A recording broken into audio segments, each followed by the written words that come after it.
what are you doing? Shh. Why? What's up? Chan in there about the Xbox 360, and it's getting ugly. No. What's up, EGN? Yeah. That's cool.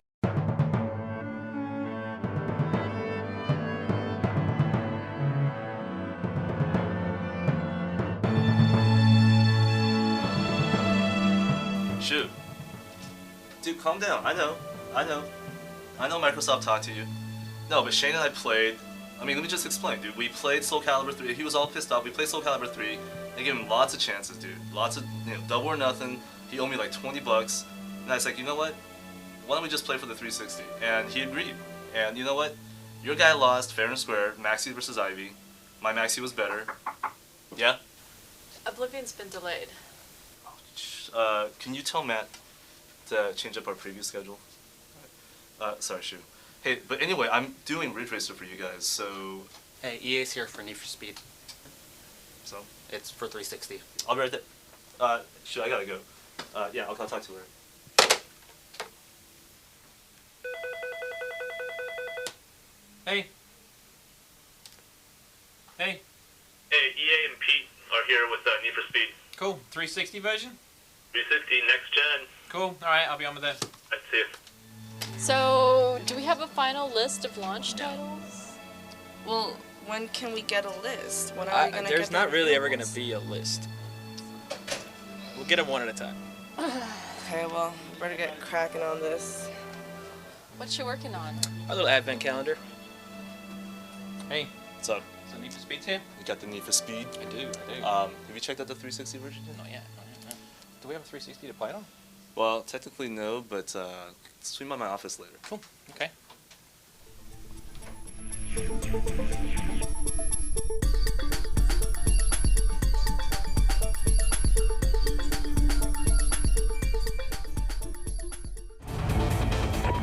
Members, be advised, this suspect was last seen southbound on Campus Way. Supervisor confirms quadrant to be set up. Units to reference their GPS for position. Stand by for updates. I've never been that into kind of the police chase gameplay modes that are in a lot of the earlier Need for Speed games, but I have to say that after watching this gameplay for an hour today, it's really intense. Like at points you have like more than 5 cop cars like on you, and the AI gets like progressively crazier and crazier to the point where you're just like getting bashed all over the place, all over the environments, just trying to get out of there. Yeah, it's kind of like the it's like getting chased in GTA, but like on infinite loop. Like you're just running the whole time.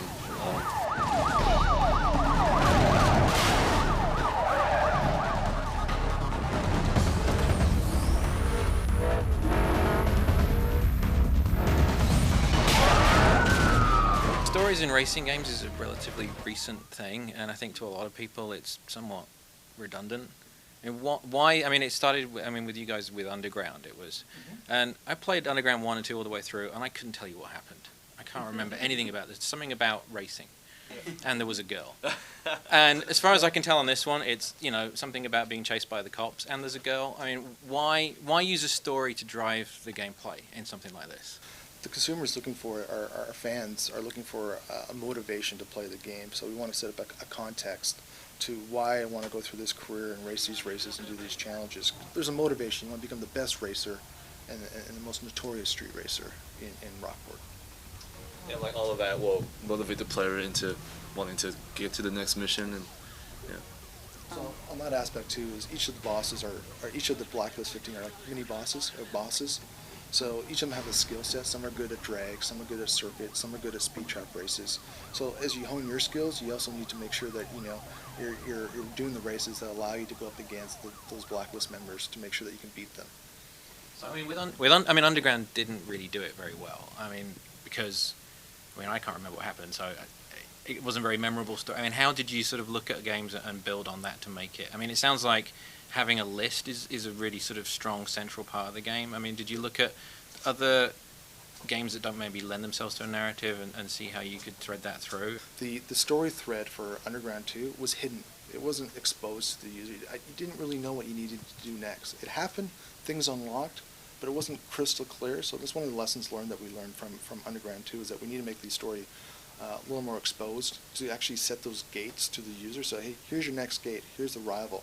Speaking of the story, I noticed that the cutscene style is really interesting. It's kind of like a live action in-game world cutscene. So you have live actors who look like they're game characters with graphics. I need your pink slip. He's dangerous. Be careful. He'll swap paint if he has to. First, I'm gonna take your ride, then I'm gonna take your girl. Get ready for that. Stay focused. He's rolling on a lot of power, so wait for him to shift first. The Xbox version looks really good, and so I think that looking really good kind of like doesn't really help the 360's cause, because I mean, maybe I have to look at both of them side by side, but I think the Xbox version looks good enough so that like fans who may not want to buy the 360 version could probably get away with the Xbox version just fine. Yeah, I've been playing the PS2 version, and like going back to that's gonna be a little hard because it looks really kind of blurry, like there's Vaseline on the lens or something. But at the same time, like it doesn't really like totally blow me away on 360. But like, I mean, from what I've seen of PGR3, that looks like it could be pretty beautiful. But I haven't played it yet. I guess you guys have.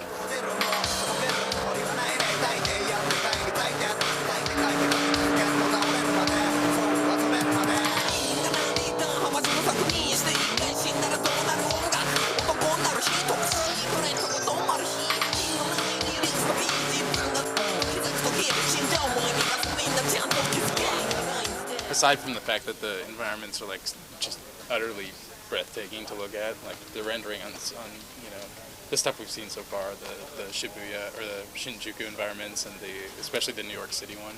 There's a video on Nürburgring now too that looks really awesome. Yeah, the full lap. Yeah. That's the course. If you're a real racing fan, like that's the course you're looking forward to. Damien drove it in real life. No way.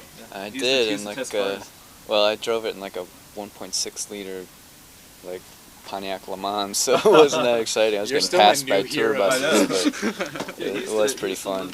He like lived in like the UK and like drove cars all day and like for magazines. Yeah, now you're right about stupid video games. That's whack, dude. Yeah, try to go for the 12-year-old male fantasy, all my jobs, whatever it is. Astronauts next.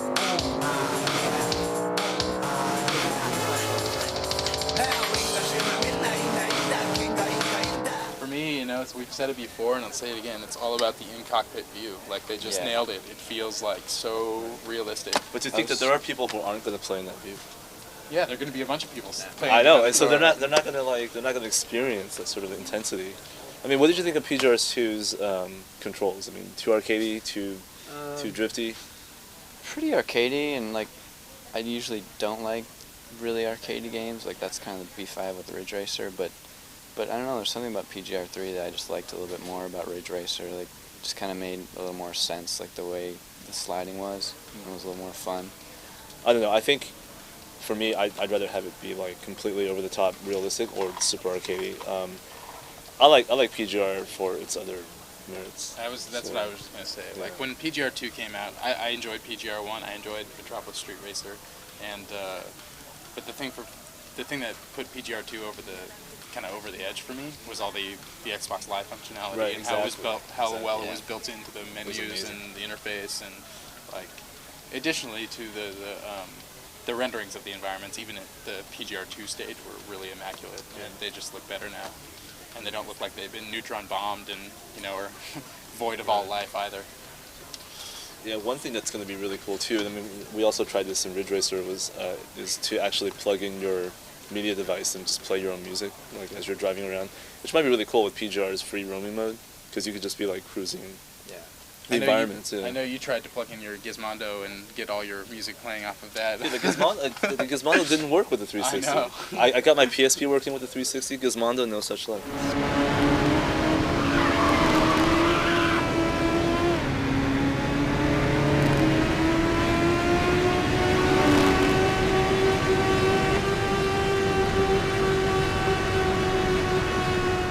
Kind of iffy about Ridge Racer? Guy. Yeah. I always had sort of a bad relationship there. What's wrong with Ridge Racer? I just kind of hate the like total the complete lack of sense that anything makes. That's you know? funny, because my favorite thing about the game is the total and complete lack of sense that everything makes. I like that about Burnout, but I hate it about Ridge Racer. See, but Burnout still, plays itself, man. that's a whole separate issue. But like, Burnout is still kind of like, it feels like you're a car with tires and you have to like deal with like traction and stuff. Ridge Racer is just like, you let go of the gas and you turn. Yeah, I mean, you and might you're as well just be like a hovercraft or But a hey, spaceship or there's something. a certain sort of purity to that or something. There's like a, I mean, it's almost like wipe. I mean, like you're right. It's like hovercraft. It's like a certain sort of like race line purity. I mean, you're just kind of like trying to figure out your angle, and you know, you're trying to make the perfect drift, and it's easy as hell to do. But at the same time, there's a certain art to it, I think, and Ridge Racer fans have found that magic. So.